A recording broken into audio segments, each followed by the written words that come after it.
بسم اللہ الرحمن الرحیم۔ السلام علیکم ورحمۃ اللہ وبرکاتہ۔ آج کی یہ ویڈیو حضرت علی علیہ السلام کے بارے میں ہے، جس میں انہوں نے جنات سے جنگ کرتے ہوئے 20,000 جنات کو قتل کر دیا تھا اور بہت سے قبیلوں کو دائرہ اسلام میں داخل کیا تھا۔ حضرت ابو سعید خدری سے مرقوم ہے کہ جناب رسول اللہ صلی اللہ علیہ وآلہ وسلم جنگ سکارک سے واپسی میں ایک اجاڑ وادی سے گزرے، جہاں پانی کا نشان تک نہ تھا۔ زمین خشک پڑی تھی، درخت سوکھ گئے تھے، اس صحرا کا ذرہ ذرہ آگ کی طرح تپ رہا تھا۔ گرم ہوائیں چل رہی تھیں، یعنی کہ اس وسیع تر میدان میں جو خوف و ہراس سے بھرا ہوا تھا، وہاں پانی بالکل بھی نہ تھا، نہ وہاں کوئی پرندہ تھا، نہ آدمی۔ اس وقت حضرت محمد صلی اللہ علیہ وآلہ وسلم کے لشکریوں پر پیاس نے غلبہ کیا اور حضرت کی خدمت میں حاضر ہو کر پانی کا سوال کیا۔ آپ نے اپنے صحابہ سے سوال کیا، کیا تم لوگوں میں کوئی ایسا شخص ہے کہ جو اس جگہ سے واقف ہو؟ ان میں سے ایک صحابی نے عرض کیا، اے آقا، میں اس جگہ کو جانتا ہوں۔ اس جگہ کا نام وادی کثیب ارزق ہے اور اس جگہ ایک کنواں بھی ہے، جس میں وہ جن بھی رہتے ہیں جن کو سلیمان علیہ السلام بھی قابو نہ کر سکے تھے۔ اور مزید یہ بھی بتایا کہ یہی وہ جگہ ہے جہاں سے طوبہ یومانی گزرا تھا اور اس کے 10,000 سپاہی انہی جنوں نے مار ڈالے تھے۔ آپ نے یہ سن کر فرمایا، اچھا، اگر ایسا ہے تو پھر یہیں ٹھہر جاؤ۔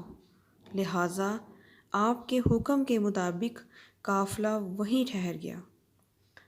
پھر آپ صلی اللہ علیہ وآلہ وسلم نے فرمایا کہ 10 آدمی جا کر جنوں کے کنویں سے پانی لائیں۔ جب یہ لوگ کنویں کے پاس پہنچے تو ایک بڑے جن نے ایک زبردست آواز دی، جس سے سارا جنگل آگ کا بن گیا۔ یہ خوفناک منظر دیکھ کر سب صحابی واپس آ گئے، لیکن ابو لہب صحابی پیچھے ہٹنے کی بجائے آگے بڑھنے لگے اور تھوڑی ہی دیر میں جل کر شہید ہو گئے۔ اتنے میں جبرائیل علیہ السلام نازل ہوئے۔ انہوں نے اللہ کے نبی سے کہا کہ کسی اور کو بھیجنے کی بجائے آپ حضرت علی علیہ السلام کو بھیجیں۔ لہٰذا حضرت محمد نے حضرت علی علیہ السلام کو کنویں کی طرف روانہ کیا۔ حضرت محمد صلی اللہ علیہ وآلہ وسلم نے اپنے ہاتھ اٹھائے اور اللہ سے دعا کی کہ وہ ہر بار کی طرح حضرت علی کو کامیابی نصیب فرمائے۔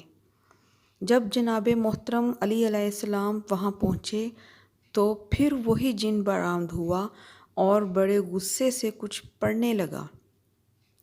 آپ نے فرمایا، میں علی ابن ابی طالب ہوں، میرا شیوہ، میرا عمل سرکشوں کی درستگی کرنا ہے۔ یہ سن کر اس جن نے آپ پر زبردست حملہ کیا۔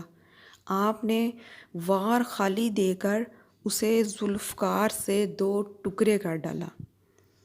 اس کے بعد آگ کے شعلے اور دھوئیں کے طوفان کنویں سے برآمد ہوئے اور زبردست شور مچا، اور پھر بے شمار ڈراؤنی شکلیں سامنے آ گئیں۔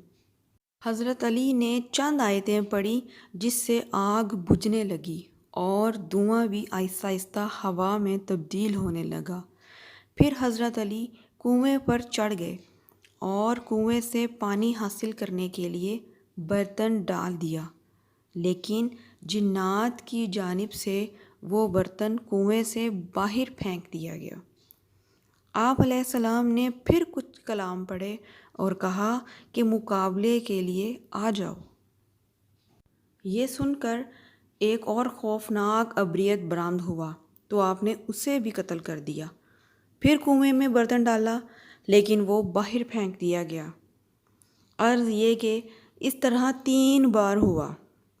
بالآخر آپ نے صحابہ سے کہا کہ میں کمر میں رسی باندھ کر کنویں میں اترتا ہوں، تم رسی پکڑو۔ چنانچہ صحابہ کرام نے رسی پکڑی اور مولا علی کنویں میں اتر گئے۔ تھوڑی ہی دیر کے بعد رسی کٹ گئی تو صحابہ کرام سخت پریشان ہوئے۔ اتنے میں کنویں سے چیخو پکار آنے لگی۔ پھر اس کے بعد یہ صدا آئی کہ اے علی علیہ السلام ہمیں پناہ دو۔ آپ علیہ السلام نے فرمایا کہ اگر تم سب اپنی جان بچانا چاہتے ہو تو کلمہ پڑھو اور ایمان حاصل کر لو۔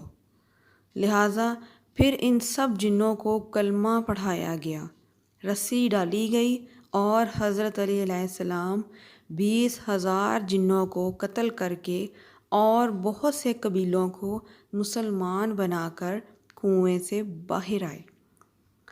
حضرت علی علیہ السلام نے اسلام قبول کروانے والوں میں سے ایک جن کو ان کا سردار مقرر کیا، جس کا نام ظافر جن تھا۔ تاریخ میں ہے کہ ظافر جن 10 محرم یوم عاشوراء کے دن اپنی تاج پوشی کا جشن منا رہا تھا کہ 2 جنوں نے اسے کربلا میں امام حسین کے حالات سے آگاہ کیا، جس کی وجہ سے وہ تمام کام چھوڑ کر اپنے لشکر کے ہمراہ میدان کربلا میں آیا۔ لیکن امام حسین نے اسے خیر کی بشارت دے کر مدد کرنے سے منع فرمایا اور فرمایا کہ اے ظافر، میں اصغر، اکبر غازی اور تمام انصار قربان کر چکا ہوں، میں تم سے راضی ہوں، لیکن کیا کروں، مجھے نانا جان کے دین کی خاطر یہ قربانی لازمی دینی ہے۔